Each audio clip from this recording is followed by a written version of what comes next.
This is Oscar Pickford, Boxing News, and I'm joined by Boxing News' Trainer of the Year, Don Charles. Don, first and foremost, how much of an honour was it to get that award earlier this year? Where do I start? It was, since I came into this industry, I was very unexpected. I never really expected it at any point. I hear about other trainers getting it. I thought, good luck to them, and when it happens to you, it's like, wow, yeah, it's a wonderful feeling. But I'm aspiring to go more, obviously. And also, when you get that kind of recognition, it refuels you, top up the tank, I'm not a young man anymore. So by getting such awards, then you think, you know what, this is actually good, and it drives me even more. Well, I just spoke to your son there, George Fox, and he reckons that you haven't been given enough recognition. Obviously, in recent years, with the work that you've done with Daniel and other heavyweights, you've been, getting that sort of recognition. But do you feel like you are getting enough praise as a trainer at this point in your career? Yeah, I'm never looking for praise. I just want to do my work and succeed. If praise comes with it, it comes with it. It doesn't define me, the praise, but obviously I'm a human being. I appreciate it when people recognize and acknowledge my what I've been doing for the last 25 years. Yeah, it's really sweet to finally be getting it. Yeah, my son is right because he's grown up with it. So he's witnessed the downs, the lows, the very lows, and then obviously we're going through the highs at the moment. So he's grown up to also, I win, the family wins, so he's my son, so he's very happy, obviously. Obviously, we're here at the press conference for Dubois Usyk 2. Just up there on the press conference table, you obviously made it clear to Team Usyk these accusations of it not being a low blow, the shot that was landed in the 5th round of their first fight. From a training team's perspective, was that a sort of intentional tactic to kind of ruffle the feathers of Team Usyk?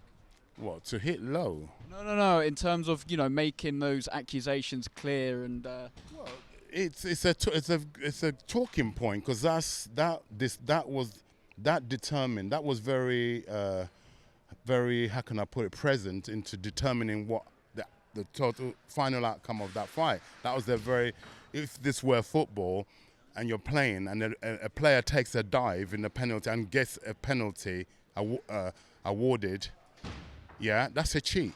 And then the team scores, and that game, that cup final, we've got a few cup finals happening in Wembley recently. The FA Cup is going to be happening, the playoffs.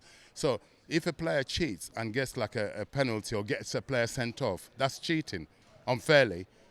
That would then impact on the result of the actual total outcome. It's the same thing that happened to us in Poland. We believe, obviously, that moment when Daniel landed what we believed was a perfectly good body shot, and referee didn't count it, which then encouraged Mr. Usyk to put that Oscar-winning performance, and that affected the outcome. He went on to win the fight, and we feel very hard done by that.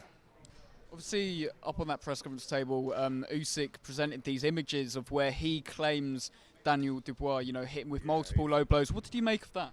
That's childish. That's a joker. And he didn't actually present the shot in question. He presented other shots that may have been on the border, may have been low, the shots he presented. But the actual shot that we're talking about, he never presented it. How about that? What is he hiding? What is he hiding?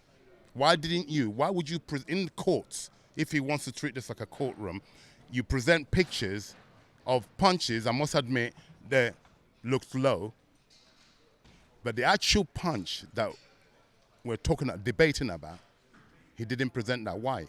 That's part of the evidence. Present the evidence. Yeah, well, we're obviously looking forward to what will hopefully be a tremendous fight. With Daniel, obviously he was supposed to fight Joseph Parker in February. That fight got called off because he had swollen glands. Yeah. But do you see that situation ever resurfacing again? Because you mentioned to me that it happened before the first Usyk fight, it happened before the first Hrgovic. Is there a way that you can mitigate that from a medical perspective? Well, I'm not a doctor, I'm not God. When you get ill, you've had flu, right? There's no prevention for it. If you get flu, you get flu. You can get swollen glands, you get swollen glands. We were advised by 2 doctors, top doctors, on their recommendation.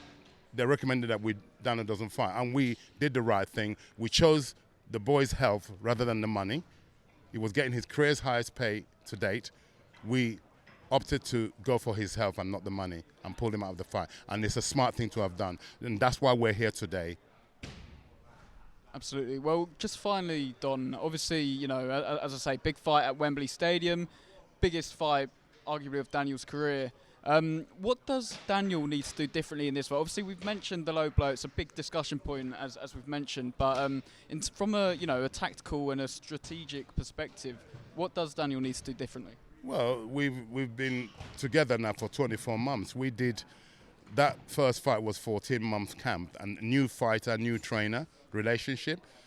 Now 24 months later, can you imagine? And you've seen what he's done in between that time, from the Usyk fight to now, what he's gone and done and become a world champion, and the personnel he has beaten on the way.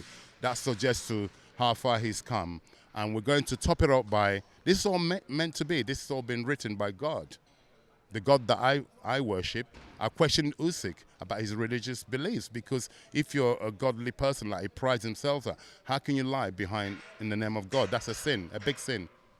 Yeah. Well, obviously, regardless of all of that, we look forward to a great fight, and thanks for giving me your time, Don. Much appreciated. No problem.